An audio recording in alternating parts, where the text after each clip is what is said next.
दिल्ली की चुनावी बिसात पर चुनावों के ऐलान से पहले ही गजब का खेल चल रहा है।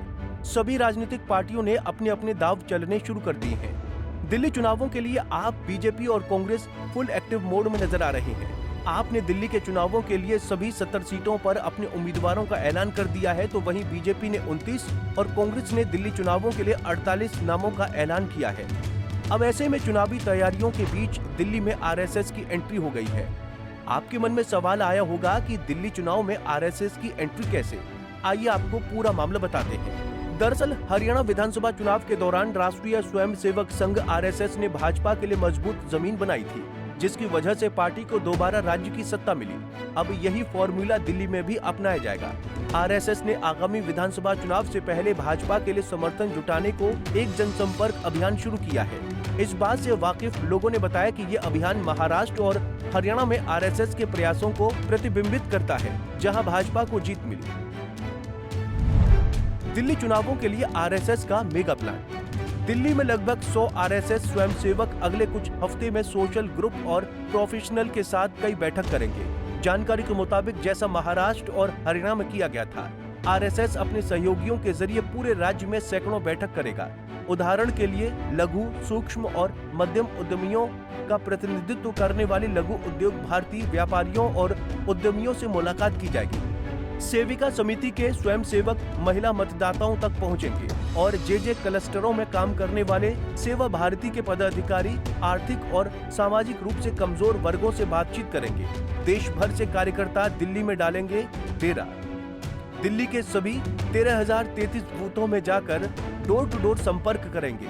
इतना ही नहीं, आरएसएस के कार्यकर्ता 5.5 लाख घरों में जाकर भी राष्ट्रवादी सरकार की जरूरत समझाएंगे। जानकारी के मुताबिक संघ के जमीनी कार्यकर्ता बीजेपी के वर्कर्स को प्रशिक्षण भी दे रहे हैं। कार्यकर्ताओं को बैठक में इस बात का प्रशिक्षण दिया जा रहा है कि किस वर्ग की बैठक में बीजेपी के कार्यकर्ताओं को कौन से मुद्दे उठाने हैं। आरएसएस का तमाम कैडर जो उतरेंगे वो सभी मतदान के दिन तक सक्रिय रहेंगे।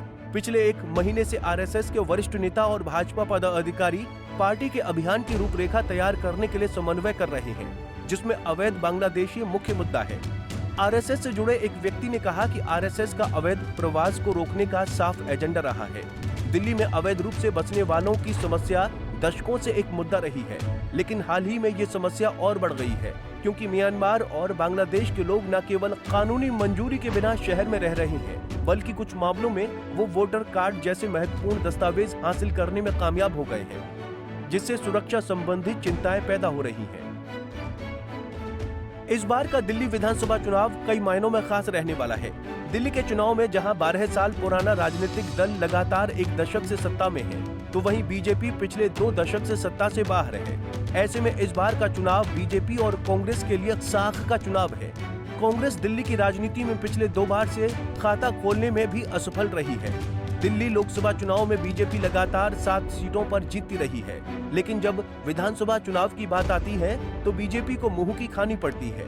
ऐसे में बीजेपी कांग्रेस इस बार आपके खिलाफ पूरी तैयारी के साथ मैदान में उतरेगी। बहरहाल दिल्ली विधानसभा चुनावों को लेकर केंद्रीय चुनाव आयोग भी पूरी तरह से तैयार नजर आ रहा है। दिल्ली चुनावों को लेकर चुनाव आयोग की तैयारी लगभग अंतिम चरण में पहुंच चुकी है। बताया जा रहा है कि दिल्ली में एक ही चरण में चुनाव होगा।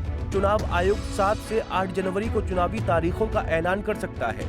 खैर, दिल्ली चुनाव में आरएसएस का प्लान काम करता है या नहीं, ये तो अब देखने वाली बात होगी। पर इन सभी बातों में इतना तो तय है कि दिल्ली चुनाव जीतने के लिए हर पार्टी अपना दमखम जरूर लगाएगी। Bureau report, Punjab Kesari TV. हमसे जुड़े रहने के लिए हमारे YouTube चैनल को सब्सक्राइब करें और नई वीडियो की नोटिफिकेशन के लिए बेल आइकॉन को दबाएं